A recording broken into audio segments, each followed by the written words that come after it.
Oh, yun oh. Oh. Wow. Sinasabi ko na nga ba eh. Porque wala si Elsa, cellphone kayo na cellphone. Wala pa namang customer eh. Kahit na. Tsaka, Pats, hindi lang naman cellphone lang yung ginagawa namin. Kaya nga. Eh ano pa? Rumaraket kami. Rumaraket kayo ha. Hoy, kayong dalawa, wag niyo ako pinagloloko. Makakarating kay Elsa to. Uy, huwag naman. Hindi na maulit. Oh, hindi na talaga mauulit dahil sasabihin ko kay Elsa. Susumbong mo kami. Oh, isusumbong ko kayo. Kahit magkakaibigan tayo. Kahit na magkakaibigan pa tayo. Kahit bibilhan ka namin ng hotdog. Yun. Oo, kaibigan niyo ko ng hotdog. Sige, lumayas kayo dito. Teka. Sandali. Bumalik kayo dito. Balik!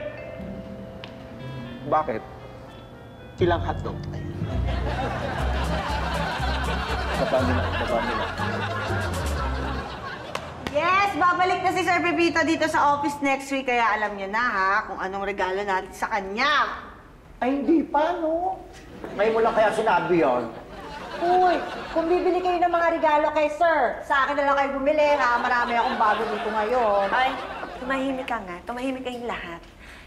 Ang ibig ko sabihin is, maayos na reports, mga na-close na deals, at malinis na trabaho.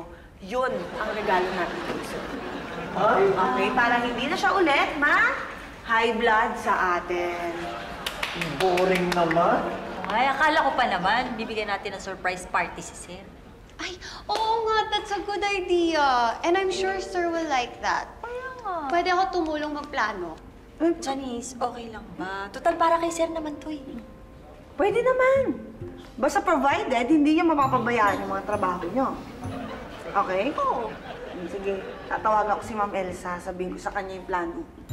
At syempre dapat, hindi lang si Sir ang may party. Dapat ikaw din. Ako? Bakit ako? Eh, syempre!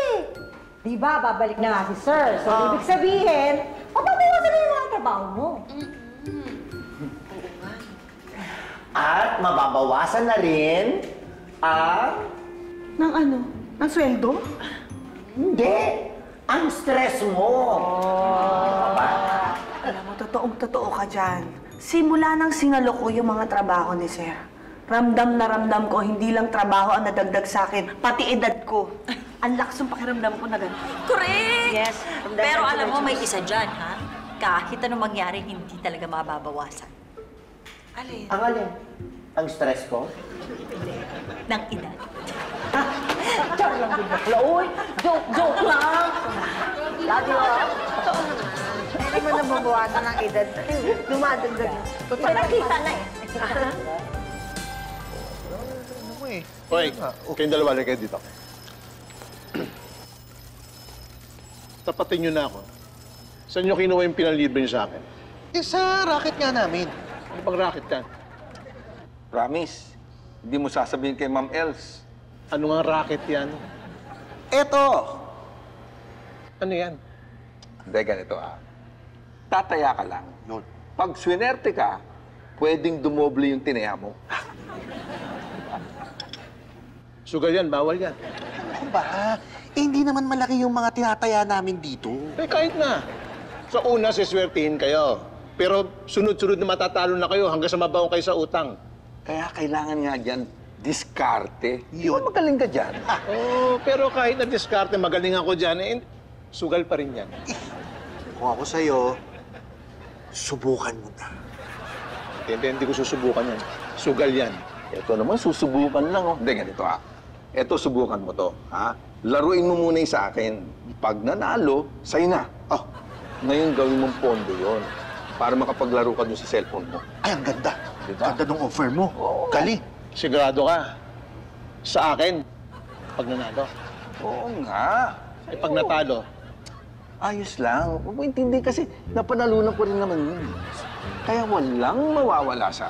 Tama ka dun. O ano? Kunin mo na. Baka mamaya nandito yung swerte mo. Sige ka. Sige na, subukan mo na. bakit? That's my boy. Bakit?